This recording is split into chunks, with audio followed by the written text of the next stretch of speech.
you for joining us on You Make the Difference. I'm Wanda Scarborough, and I have as my guest today Gerald Fowler. And Gerald is with an organization called SOAR. And we're going to ask Gerald some questions about SOAR and learn how he got involved with that. So, Gerald, you want to start by telling us, I know that you were the chaplain at Greenville High School, and I'd just like to know how all that started for you. Chaplain for the football team. Yes. Well, we were having a revival at Greenville Baptist Church where I was a member, and Ken Smith was the evangelist. And Ken had been chaplain for Florida State and also the University of South Carolina. And he'd been to our church more than once. I'd gotten to know him. And he had indicated he was willing to speak to the local football team. And so I went to Greenville High, didn't know the guys out there, knocked on the door, told him about Ken, asked him if he wanted him to come speak. He did. We arranged the time and the date. And I got in my truck and left. And I'm driving away from the school. I'm a mile down the school, and the Lord is telling me to go back and volunteer to be chaplain. Wow. And I ignored it. Yes. And he kept bugging me, and the thought came into my mind that at some point you have to just do something. Uh-huh. And so I turned around, knocked on the door, and Jeremy Williams, head coach, came, and his exact words were something like, what are you doing here? You just left. We got it set. And I said, I feel like the Lord is telling me to volunteer to be your chaplain. And he was hesitant. Do he know you? He didn't know me from anybody. Oh, okay. But he was hesitant. But he said, yeah, come on. But we might have to get another one. And I didn't know what he was talking about. Later I found out he'd been praying for a chaplain. Oh, really? Yep. He wanted a black chaplain. Oh. But he got me. Yeah. An old white guy. And so I decided that the thing I had to do was to get the trust of everybody involved. And so I went to every practice, every time they had a meeting, I was there. Except when the coaches did strategy, I wasn't, I don't know anything about football really. And so I took pictures just to encourage kids, and Yes. I found out while I was there that I had a burden for these young black guys. I feel that our society, our government, has done things and created programs that destroyed the black family. Mm-hmm. And these guys, for the most part, had never seen a dad get up and go to work every day and come home at the end of the week and provide for the family. Some had, but many had not. And so Coach was their surrogate father, if you will. Yes. And it was, he's an awesome guy. Yes. And it was an awesome experience to me. They never gave me the book, Wanda, about what to do when you're a chaplain. Never gave me the book. Did they have one? Nope. Nope, okay. and I didn't really know, so I had to kind of make my own place kind of thing. And a great example of some of the stuff we did is the first game we were playing, I believe it was Kendrick down in Columbus. And we've been going to all these practices, and here we are, we're playing a bigger school, and we're holding our own, and all of a sudden we start marching down the field, and we're about to score, and our running back lays the ball on the ground. He fumbles the ball, and he comes over to the sideline, and he's throwing his helmet and kicking it, and you could see steam coming off his head. He had a temper. Yes. And Greg had just lost his cool. And he sat down in a chair on the sideline, and I waited a couple of minutes. I went over and sat by him, and I just sat there, and then I looked at him, and I said, "You fumbled the ball." Boy, he got mad at me. Oh, wow. Yeah. And I said, "Coaches know you fumbled. Players know you fumbled. All those people," and I pointed, people in the stand, they all know you fumbled. I said, "There isn't one thing you can do about that." That's right. And I said, "But you can help us win this ball game. We're going to win it, but we need you." Yes. And I said, "The thing you can do now is forget about that and just not put the rock on the ground again And I said, you can help us win this game. And he looked at me, and I said, you want to do that? And he said, yeah. I said, well, why don't you put your hat on and go stand by Coach Williams and tell him that you won't drop it anymore, that you're ready to go. And he did. They put him back in. The kid scored a touchdown that put us in the lead and won the game for us. Yes. And so it started a good year for him. Yeah. And I found that I could influence people by telling them and encouraging them. And many of the time I had, situations I didn't know what to say, and the Lord just gave me the words. And it was a really, really great experience. Yes. And I worked for the toughest man I've ever met in my life. Who's that? Jeremy Williams. He's tough? He is tough. Huh. He is tough. When he got diagnosed with Lou Gehrig's, and some of his teammates from Memphis found out about it, they started sending him all sorts of emails. And came in one day and he said, go in there and read the emails. And I did, and it just reduced me to tears. But one of the toughest was from a guy that was a defensive lineman. And Jeremy played safety. And he's about 5'10" and weighed about 170, just a real small guy to be playing that position. And Jeremy had gone there. He told me he was 5th string when he got there that summer. And he'd worked his way up to number 2. And so the guy that started that game, first game of Jeremy's career, got hurt in the first quarter. Huh. And this guy that wrote the email, he said he was looking at the sideline when they carried the first guy off to see who they were coming in. And he saw Jeremy coming up, and he said, my heart just fell. This guy was too little. He couldn't play.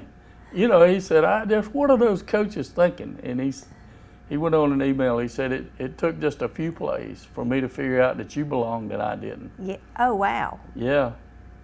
So, and he carried that same toughness. Every time the kids wanted to get fired up for a game, they put on Jeremy's old Memphis State highlights, and they looked at him and jacked him up, because that dude could play some football. Yes. He would hit. Yes. He would hit. Yes. And right now with his illness, and it's not a good prognostication, it's not good, but he's delighted to have this opportunity. Sounds stupid, but he's delighted to have this opportunity to walk this out for the Lord. And he is, he's tough. He's a powerful example, isn't he? He is. He is. And, they did home improvement. Yeah, they won that. Yeah. And they redid his house and those kinds of things. And I know that from hearing things that you've said, that Jeremy really wanted that to show forth Christ in him and to glorify God. And I know that some of the things that were said were probably cut out, but it was an amazing show, wasn't it? It was. In fact, he said when they got through with it, he said if they cut all the preaching out, they're going to have a floor full of film. That's right. And then after we saw it, he said they filled up the floor. Yeah. But he still made his point, didn't he? Yes, he did. Yeah. And I know that, those people who came, the staff that came from home improvement, they definitely saw a man who was living his life for God. And so, I don't know how many people they see like that. I've watched some of their shows, and I think that they probably see a good number. But they definitely saw one then. Were you involved in the home improvement? Very little. Very little. Got kind of ticked off with the guys. Okay. At the first deal, and just kind of made myself scarce. Okay. But he had agreed to, Jeremy had agreed to speak at a Fellowship of Christian Athletes function in Gainesville, Georgia. And he had told them that he might not be there. If he won the Extreme Home Makeover, he wouldn't be able to do it. And so they got me to speak in his stead. Yes. And so we were away doing that. And by the way, Coach Williams, I owe you for that. They played a video of him giving his testimony at his church in Columbus. And I had never seen this video, because I've heard him speak many times, been with him when he spoke. But he gave his testimony, and at the end he asked people to pray for him. And they had the camera on him, and he just started sobbing. Yeah. Jeremy? Jeremy did, Yeah. yeah. And then the screen went black. And then here I am with a microphone in my hand, and I wasn't expecting this, and I'm up on the stage, and the lights come up, and it's go time for me. Yes. And it was traumatic. Yeah. And I told him after that I owed him, so here, I'm getting you back, buddy. And then also there was a movie made about Jeremy's life, right? There was a documentary. Okay.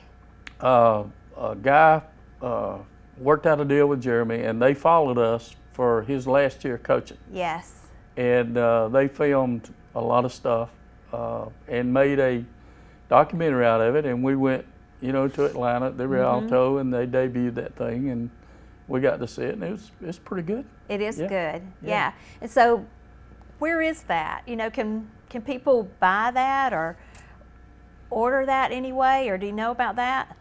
I do. Okay. Rick Cohen is the guy Uh-huh. that has that, and it's Season of a Lifetime. And I believe he sells those for $10 each. You can go to seasofofalifetime.tv and find that, I think. Okay, good. All right. So what are some of the things that happened while you were the chaplain of Meriwether football team? Greenville, darling. Yes, Greenville. Okay. I'm in the right county. Yeah, you are. Yes. Yeah. That you are most proud of, or that you saw God work in a way that amazed you? Well, there are a lot of little things that we did.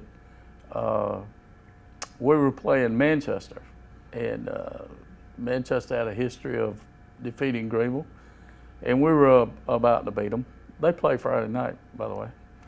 And this guy that was playing nose guard for us, he came up and said, "I got to go to the bathroom." And I said, "You can't go. We need you. They're about to try to score, and we need you." He said, "I got to go, coach. I got to go." I said, "No, you can't." Yeah. And so I laid hands on the dude and started praying for him. And we won the game, and he made it till the end of the game. Good. Yep. And they were in the film room on Monday, and Jeremy asked the kid, he said, "What are you and G doing?" He said, "Coach, I had to go, and G was praying I could make it." So that's a small thing, but that's a thing that lets these kids know That's that right. God answers all sorts of prayers. He does. And that was one that boy enabled us to win that game, and he understood. The whole team laughed about that, but Yes. they knew from that God could answer all sorts of prayers. I guess we went to a Fellowship of Christian Athletes camp up at West Georgia, and Jeremy had been diagnosed with Lou Gehrig's, and they asked him to speak, to give his testimony. And so we went in as a team, but he was separate because he was a speaker. He came in a little bit late, and he sat down behind us, and found out later he took his pad out and he wrote down the names of 5 kids on our team that he wanted to accept Jesus. Oh, wow. That he thought they needed to do that. And so he gave his testimony, had another guy speak, and all that was over with, and they gave an invitation. And 5 kids from our team got up, plus 1. And the 5 were the same as the names he had written. Yeah.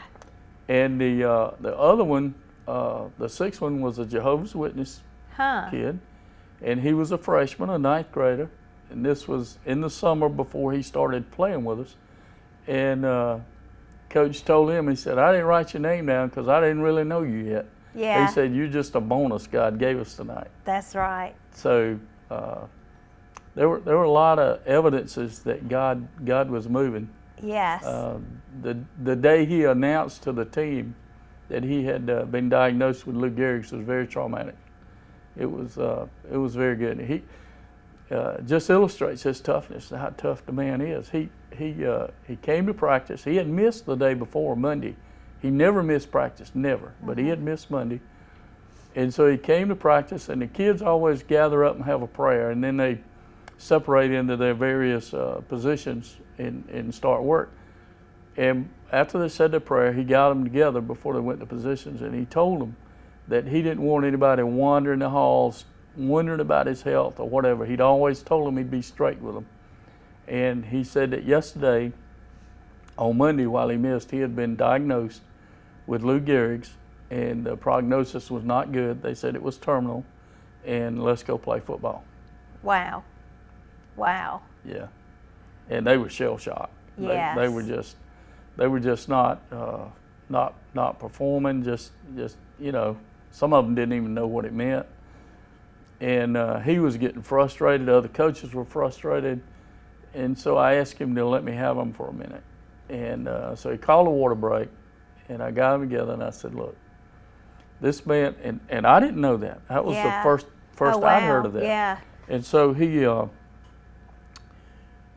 let me have him for a minute, and I told him, I said, "Do you understand that this man has been told that his days on earth are numbered, and that he has chosen to spend some of that time with you? Yeah. And the best thing you can give him is your best.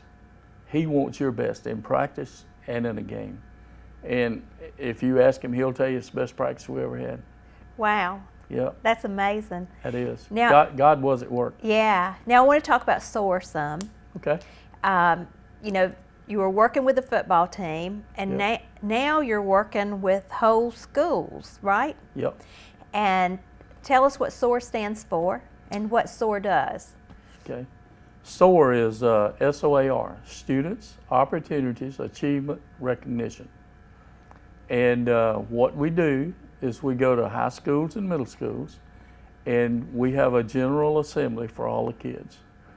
And we will bring speakers, motivational speakers, and we usually last an hour, hour and a half, depending on what the school will give us. And we have music.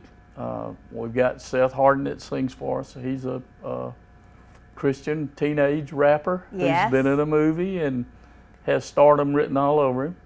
And kids just love him. And we do not talk about God. We are invited guests into these schools, and so we follow their rules. And their rules right now, the laws are that we can't talk about God, so we don't. But what we do is we talk about choices and making good decisions. We will go to the school before we get there when they agree to have it, and we will. The school will identify for us 5 to 8 students, leaders, and we will talk to them about a moral commitment that they have made, and they will pick out the commitment they've made and write a one-page essay. And it could be, I don't do drugs because, or I don't drive drunk, or whatever they've decided. Yes. And we're going to talk more about safety in schools, as that's becoming an issue. But then we get to the assembly, and Seth does his thing, singing and getting the kids involved in it.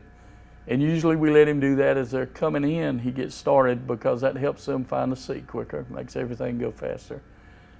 And then we'll have these kids will get up and present their essays. And that's traumatic for them because they're doing it to the whole school. And we've had kids at the last minute just kind of not do it, but the ones that do it, it just kind of solidifies in them that I have made that commitment.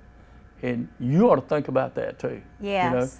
And so it's pretty neat. And then we take people with us. We've got a guy, Thomas Campbell, that comes with us, and he was coming out of high school back in the day, and he had football offers, good athlete, but he chose the drug route. And Thomas spent 6 years in prison, and Thomas looks like he spent 6 years Oh, wow. in prison. Yeah. And he has a lot of credibility with these kids when he talks about decisions that he talks about why the decisions that you make now will affect your future. And we have our pastor, Alex Montgomery, talks about Abraham Lincoln usually. And we talk about soaring with eagles. Yes. And we just encourage the kids to do the right thing and make good choices. Now we will invite community leaders, politicians, whoever, people of influence, parents.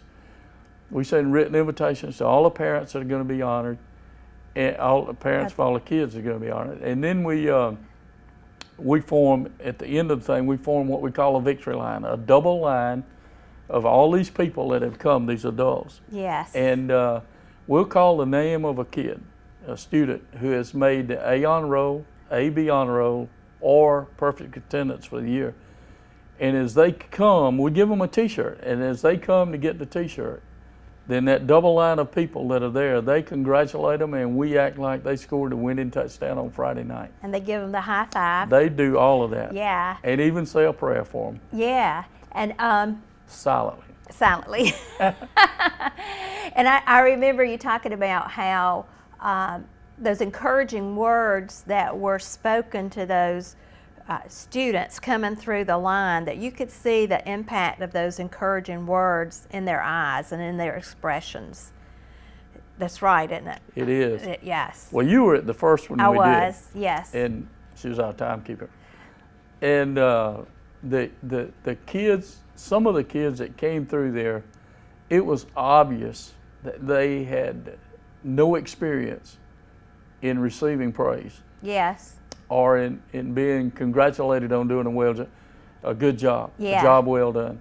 And it reduced me to tears to see their reaction. Yeah. It was just awesome. But from having been with the football team, I know that anybody in the world can be encouraged. Yes. And if you give a word of encouragement, which you did before we started with Nick. Oh yeah, we sure did. And it's well received. Yes. It's well received. And so we go to try to encourage these kids to do the right thing and to pat them on the back for doing the right thing. And we also bring in business leaders so that they can see what's happening in the school, kind of build a bridge between the school and the community so that they can see and they can get involved, because for the schools to be successful in bringing out the kids that we want, then we've all got to be involved. We do. We've all got to be involved. I got a note from Meriwether County school superintendent, and after she was at the first one, and after we did that, she sent me a note, and she said, "What a unique way to encourage students to do the right thing," and that's pretty. I was encouraged. Yes. Yeah. And how powerful that gift of encouragement is. You know, sometimes we think, you know, we're just doing a little something, but the Lord is always encouraging us, and when we know the Lord, we can see how to encourage other people, right? Because we know what He wants for them, and we can just speak that out. And I know in my life, when I've received a word of encouragement, boy, I have written it down, you know, and gone back and read those things again and again. And even if I don't go back and read them, I already know them in my head. Right. You know, and I can remember the times where the Lord has given me a word of encouragement through somebody else, and I knew it was the Lord. Right. And I hung on to that, and I still have those words that I'm hanging on to and looking forward to the day that they come forth. And so the gift of encouragement is something that we all can do, and we all can find somebody who needs encouragement, because we all need encouragement. Isn't that right? We do. We do. And that's exactly how I got started. Really? Is I'm walking out of the church one day at Greenville Baptist Church, and Jonathan Porter, the pastor, he said something to me about encouraging people. I don't remember the exact words, but about encouraging people. And I backed up, stopped the whole line. You know how the whole line goes. I stopped the whole thing, and I said, "Do you think that I can really encourage people?" And he said, "When you want to." Yes. And so I left church that day thinking about that, and I decided I want to. Right. I want to, and so I do it everywhere I go. It's a fulfilling life, isn't it? It is. I do it everywhere I go, and you can't imagine. I mean, I was with Paige Colley one day checking out at Home Depot, and I asked this girl that was checking there, I asked her what her name was, and I can't even remember what she said, but she gave her name, and Paige looked it up on her iPhone, and we told her what it meant, and that lady's expression just changed over. I mean, boom. Yeah. You know, she received that. That's right. It was we made her day. Yeah. Maybe more than that. That's right. Yeah. That, I mean, when you know what your name means, I mean, your name is that for the rest of your life. That's right. And you know, names were so important in the Bible. They still are. And they still are. And in Bible days, people knew that when you said their names, they knew what they meant. Like with Abraham, he knew every time they said Abraham, it meant father of nations, and that his destiny was coming forth, that God had promised him that he would be the father of nations. Yep. And so it was spoken to him, and he knew it. Well, see, I found out what Gerald meant. What's Gerald mean? God's warrior. Oh, wow. And I decided I wanted to live up to that. That's right. You know, I just made that decision. That's what that name means. And really, I had always hated that name. Huh. But I decided I wanted to live up to that. That's right. And so with SOAR and the chaplain stuff, we're doing battle. Yes. We're going after it. We're going to win. That's right, we are. We've read the end of the book and we win. We do. And that's encouraging to us too, that It is. we already know that we're warriors in a battle that we're going to win. And so Yep. we can go forth in our everyday life knowing that we're on the winning team, and that's so encouraging. And one of the things that I just want to mention about SOAR before we go is that after we did that presentation at Manchester High School for SOAR, Seth Harden, who's a Christian rapper, received 900 hits on his Facebook page. Yep. And so, you know, people are looking for those in the community that have a Christian walk and someone that they can see know the Lord, and they're reaching out to those. And so we are those people that are carrying Christ in us. And I just want to encourage the viewers today in the Lord that if you are someone who's accepted Jesus as your Savior, then you are righteous and pure and holy. And you are well able to step out into encouraging other people. Amen. And I also want you to be encouraged that God is using you mightily, and you may not even know that He's using you, but in the words that you speak to other people as you go about your daily walk, He is imparting Himself to them. And so I just encourage you to look for opportunities to express your love for the Lord, because people are hungry for the Lord and they need to hear that they can have a relationship with the Almighty God, and that He loves them already, and that He will never leave them nor forsake them. And I want you to go with that understanding that you truly are the ones who make a difference on this earth. Thank you for watching, and we'll see you next week. Thank you, Gerald. Thank you, Wanda.